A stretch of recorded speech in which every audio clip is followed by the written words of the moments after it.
Namaste. Welcome to the online platform of Samvidhan Career Academy and Vikal Kotwal mobile application.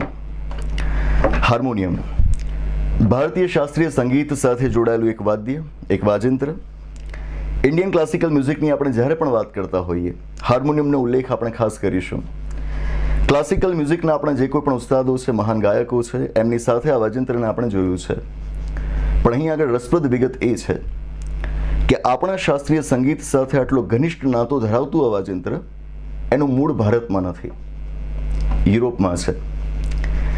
18મી સદીમાં યુરોપના કોપેનહેગન ખાતે ત્યાંના એક પ્રોફેસર દ્વારા આનો આવિષ્કાર કરવામાં આવ્યો હતો. વાત એ અલગ છે કે હાલનું આ જે પેટી સ્વરૂપનું આપણે હાર્મોનિયમ જોઈએ છીએ એ સ્વરૂપમાં એને વિકસાવ્યું હતું વધુ એક વ્યક્તિએ, જેનું નામ છે એલેક્ઝાન્ડર ડીબેન. એક ફ્રેન્ચ વ્યક્તિ હતા અને 1842ના વર્ષમાં એમણે એનું પેટન્ટિંગ કરાવડાવ્યું હતું. ભારતની અંદર આ વાજિંત્ર યુરોપિયન્સ સાથે પાછળથી આવ્યું. યુરોપિયન્સ, ખાસ કરીને બ્રિટિશર્સ ભારત આવતા ગયા, એમની વસ્તુઓ ભારતની અંદર પ્રવેશતી ગઈ, એમના વાજિંત્રો ભારતની અંદર આવતા ગયા. એની સાથે છેક 19મી સદીમાં ભારતની અંદર હાર્મોનિયમ દાખલ થાય છે. પણ સમય સાથે આપણી સંગીતની પરંપરા સાથે એ સંપૂર્ણપણે બંધ બેસી ગયું. હવે વાત કંઈક એવી છે કે હાલમાં આ હાર્મોનિયમ વિવાદમાં સપડાયું છે. સવાલ થાય કે હાર્મોનિયમનો વળી કેવો વિવાદ હોઈ શકે? શીખ ધર્મ, એનું પવિત્ર સ્થાન છે સ્વર્ણ મંદિર આપણા અમૃતસરની અંદર. અકાલ તખ્તના એક લીડર છે જ્ઞાની હરપ્રીત સિંઘજી. હાલમાં એમણે એક ઘોષણા કરી કે આ હાર્મોનિયમનો ઉપયોગ સ્વર્ણ મંદિરમાંથી સંપૂર્ણપણે બંધ કરવાનો રહેશે. સમય મર્યાદા બાંધી છે કે આવનારા 3 વર્ષની અંદર તેનો ઉપયોગ સ્વર્ણ મંદિરમાંથી બંધ કરવાનો રહેશે. શું વાંક આ હાર્મોનિયમનો? શા માટે એનો ઉપયોગ બંધ કરવો? સંગીતનો એક પ્રકાર છે, ભારતીય સંગીતનો એક પ્રકાર છે ગુરમત સંગીત. ગુરમત સંગીત કે જે શીખ ધર્મ સાથે જોડાયેલું છે. શીખ ધર્મના જે સ્થાપક થઈ ગયા ગુરુ નાનક, એમના સમયથી આ પરંપરા ચાલી આવે છે.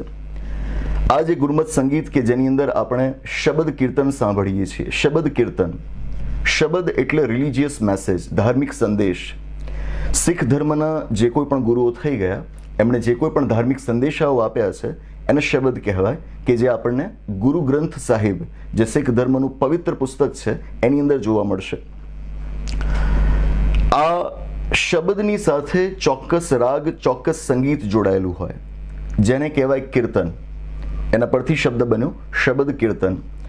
ગુરુ ગ્રંથ સાહિબની અંદર માત્ર ને માત્ર આ સંદેશ આપવામાં આવ્યા છે એવું નહીં, એ સંદેશની સાથે એને કયા રાગમાં ગાવા એ રાગ પણ ત્યાં આગળ અપાયેલા છે.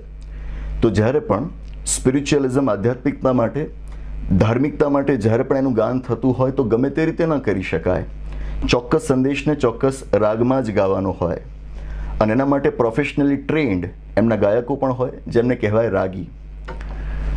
સ્વર્ણ મંદિરની અંદર દિવસના 24 કલાકમાંથી 20 કલાક આ શબદ કીર્તન થતું હોય.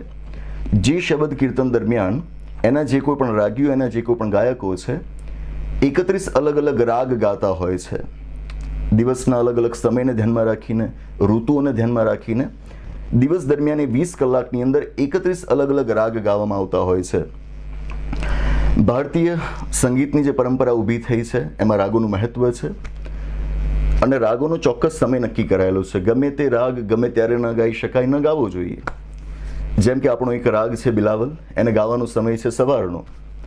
વધુ એક રાગ છે યમન, એને ગાવાનો સમય છે સાંજનો. આમ દરેક રાગ માટે ચોક્કસ સમય નક્કી કરાયેલા છે. હવે